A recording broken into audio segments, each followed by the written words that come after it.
Jy is ingeskakel op Stream Central en is tyd vir The Pet Pals elke dinsdagmiddag om 3:30. Low, heartbeat rising. You're tuned to the Pet Pulse, where reptile truth bites deeper. Lupa brings the wild to the mic. Tuesdays 15:30, only on Stream Central. Jy is ingeskakel op Stream Central en ek sê vir jou ook 'n goeiemiddag en baie welkom as jy sopas ingeskakel het. Dit is The Pet Pals, onthou dis elke dinsdagmiddag om 3:30 en vanmiddag gesels ek weer eens met Iliana Lambrechts daar van Lupa Reptiles and Roots. Iliana, goeiemiddag en welkom by die program. Baie dankie Johan, baie dankie. Nou Iliana, vele van ons kry kuiermense oor Kerstyd. Wat sal jy sê is die belangrikste punte hier om in ag te neem oor welstand van ons honde? Weet jy Johan, die eerste ding is, ons moet onthou ons honde is net honde. En in die meeste gevalle, veral oor Kersfees, is kuiermense, familie of vriende wat ons bitter min sien. En die arme hond het eintlik nie 'n cooking clue hoekom die huis vol vreemde mense is nie. Natuurlik vir party honde is dit 'n dream come true, want kyk al hierdie nuwe maatjies wat ek kan doodlek, maar almal voel nie dieselfde daaroor nie. So ons moet onthou om maar geduldig te wees met hulle. En dan 'n belangrike ding wat mense baie keer net assume gaan reg afloop of wat hulle miskien nie aan dink nie, is kinders. As daar kinders kom kuier, of dit nou is op Kersdag en of dit is 'n 2 weke extended sleepover, dit is baie belangrik om met daai kinders en met hulle ouers te gesels en net basiese reëls neer te lê, soos om nie met die hond rond te mors wanneer hy slaap nie, om nie met die hond te peter as hy eet nie, om nie 'n staar kompetisie te hou met die hond nie. En dit klink dalk 'n bietjie simpel en dit klink dalk bietjie soos common sense, maar mens weet nie wat die kinders se geskiedenis met honde is nie. So, dit kan miskien 'n kind wees wat regtig eintlik nog nooit met honde gewerk het nie. Of dit kan 'n kind wees wat dalk 'n hond by die huis het en hy spring op sy rug en hy trek sy ore en hy is net toevallig nou nog nie opgevreet deur hierdie hond nie en hy dink hy kan dit met enige hond doen. So dit is baie belangrik om vir die kinders te verduidelik wat aanvaarbare interaksie is en wat nie aanvaarbare interaksie is nie. En dan 'n baie belangrike ding, wanneer daar nou toesig is, dan moet altyd toesig wees, maar die persoon wat toesig hou, moet werklik toesig hou. Weet dit help nou nie, dit is iemand wat dink dit is snaaks as die hond van sy stert rondgesleep word en sy tande wys nie. So dit moet iemand wees wat seker maak die hond het 'n goeie tyd en die kinders het 'n goeie tyd. En dan, die belangrikste van alles, maak nie saak watter breed jou hond is nie, maak nie saak hoe vriendelik jou hond is nie, maak nie saak hoe soet die kinders is nie. Moet nooit jou hond alleen saam met kinders los nie. Want ongelukke gebeur, en ek gaan nie griefverhale vertel nie, maar daar het al verskriklike situasies gebeur, wat daartoe lei dat 'n hond ernstig beseer is, en dat hy intern dalk 'n kind ernstig beseer. So, die beste, die veiligste, die golden rule is, moenie honde en kinders alleen los nie. En dan sekuriteit van jou hond. Mense sonder honde is nie altyd gewoond daaraan om hekke so mooi agter hulle self toe te maak nie. So jy het miskien 3 hekke waardeur jou hond moet gaan voor hy in die straat is, maar iemand wat nie gewoond is om hekke toe te los nie, los heel moontlik al 3 oop en daar soos jou hond in die straat. Dit is belangrik om met jou kuiergaste te gesels en hulle te remind en te sê, hoor jy onthou asseblief hierdie hek moet toe bly, hierdie deur moet toe bly. En dan as iemand dalk gou vinnig wil ry om ietsie te gaan koop, vat maar daai 3 minute, stap saam met hulle en maak seker jou hond glip nie per ongeluk uit nie. Dis maar altyd 'n geval van better safe than sorry. Iliana, Kerstyd loop ook gewoonlik oor van baie kos en baie lekkernye. Wat sou jy sê moet ons in gedagte hou wanneer dit by soveel kos en honde kom wat bedel? Weet jy Johan, daar is natuurlik baie tipes kos wat either baie gevaarlik is vir honde om te eet en wat selfs dodelik is vir honde om te eet. So voordat al die Kersfees kos nou voorberei word, sou ek sê alle honde-eienaars, dit sal 'n goeie idee wees om so 'n bietjie te gaan Google en net die lyste van onveilige kosse deur te werk.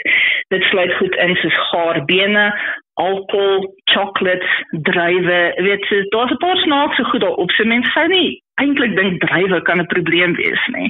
En weer eens, stel jou gaste in kennis oor wat hulle asseblief nie vir die hond moet gee om te eet nie. En selfs wanneer dit kom by kos wat eintlik alright is, weet as jy nou 20 kuiergaste het en een van daai gaste gee vir die hond 'n lekker groot stuk gammon daar van die tafel af. Oor die algemeen, tensy dit nou 'n baie klein hond is met 'n sensitiewe maagie, oor die algemeen is okay. Dit is nou nie ideaal nie, natuurlik, dit is 'n bietjie stouterig, maar dit is okay, dit is nie 'n krisis nie. Maar dink nou net 20 mense doen presies dieselfde. Dan eindig jy op die ou en dalk met 'n hond wat so naar is en so omgekrapte pens het dat hy dalk by die veearts eindig. So 'n goeie idee is vir die mense wat nou graag hulle liefde teenoor die hond wil betoon deur middel van kos, om 'n designated boxie hondekoekies beskikbaar te hê.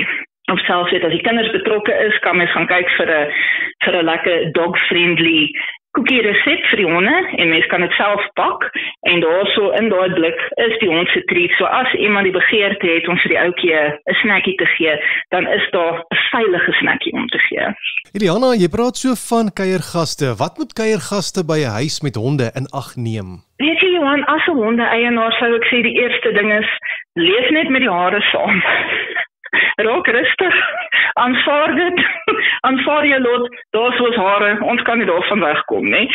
Maar realisties gesproke, die belangrike ding is maar, respekteer die eienaar se wense. So as die eienaar vir jou vra om asseblief nie vir die hond snacks van die tafel af te gee nie, moet dit nie doen nie. As daar 'n spesifieke bank byvoorbeeld is waarop die hond nie toegelaat word nie, moenie die hond bederf en hom leer om op daardie bank te klim nie. So respekteer net die wense, want dan kuier jy vir 2 weke en jy leer vir die hond allerlei interessante maniere en jy gaan huis toe en op die ouend is die arme brak omtrent elke dag van sy lewe in die moeilikheid, want al sy goeie maniere is dood eenvoudig net afgeleer. Jy is ingeskakel op streamcentral.co.za. Vanmiddag gesels ek weer met Eliana Lambrechts daarvan Lupa Reptiles and Roots met die program The Pet Pulse. Nou Eliana, ek gesels so lekker oor honde en nou is my nou baie interessant geweest toe jy nou gepraat het daarso van ons moenie vir hulle druiwe en sjokolade gee nie. So ek dink daar's 'n paar goed wat ek in gedagte moet hou vir my honde, want ek maak my soms skuldig daaraan. Maar gelukkig gee ek net soveel 'n klein stukkie sjokolade. Maar in elk geval, Eliana, dis ook daai tyd van die jaar. Nou baie mense gaan weg met vakansie. Watter veiligheidsmaatreëls is belangrik, beide as mense jou honde saamneem en as jy jou honde tuis by 'n oppasser los? Die eerste ding is hou sy collar aan, hou sy tag aan. Dis altyd 'n goeie ding om 'n hond te microchip ook. En onthou, as jy 'n hond saamneem op vakansie, wherever jy met hom heen gaan, al is dit 'n pet-friendly area, onthou om die reëls te volg en onthou om respekvol te wees teenoor die ander mense daar en teenoor ander diere. Mense moet onthou, selfs in pet-friendly areas, party mense is byvoorbeeld bang vir 'n sekere breed hond of miskien 'n groot hond. Party mense se honde is dalk nie so lief vir ander honde nie. En die oomblik as jy 'n hond daarso deur die hele wêreld baljaar, het jy geen beheer oor hom nie en jy weet nie wat hy dalk doen. Jy weet, miskien is daar 'n ongeluk en iemand raak gebyt. Miskien breek daar 'n bekleierery uit.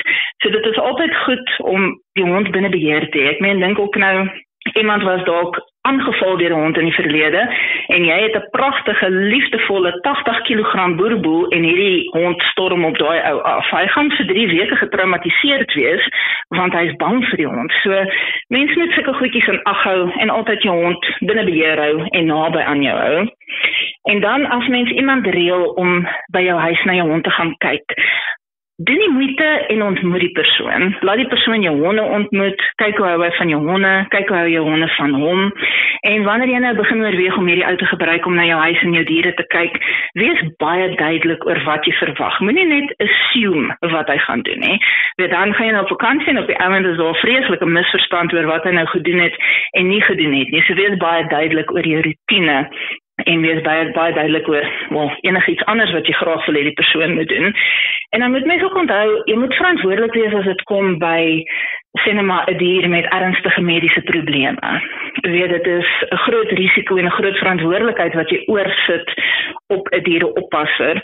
En byvoorbeeld ook, ek het nou onlangs 'n paar keer van mense gehoor wat regtig kwaai honde het, wat dink 'n petsitter kan net casually by hulle huis en op 'n ouetjie kos gee.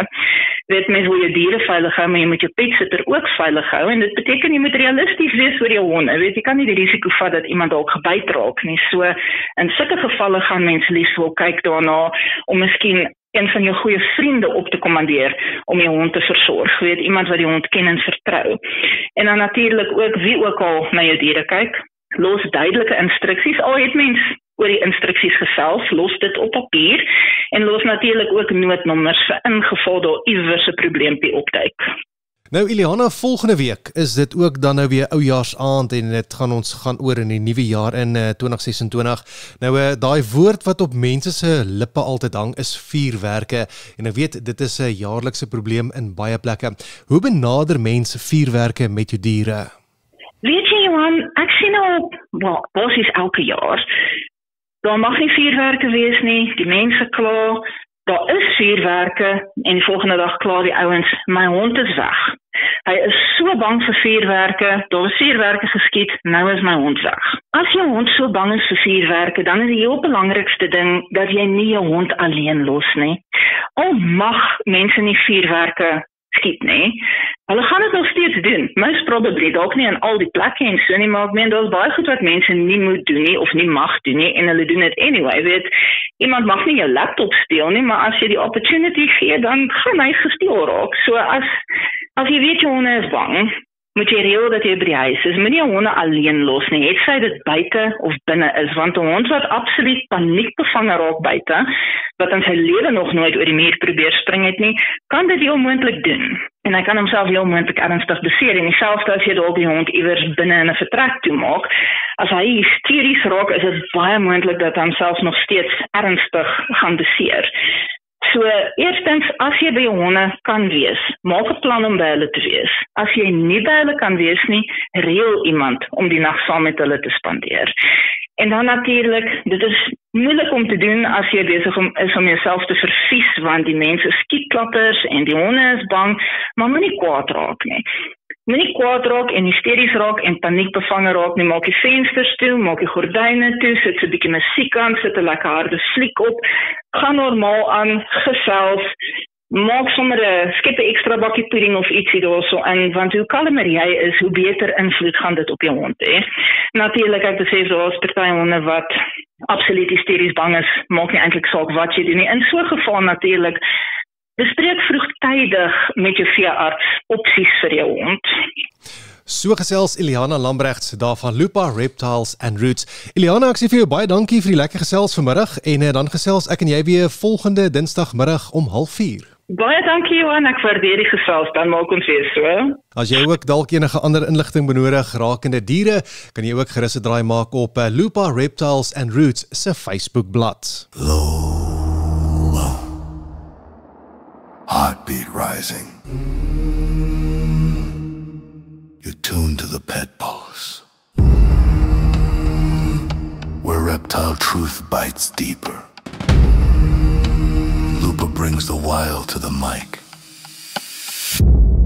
Tuesdays 15:30, only on Stream Central.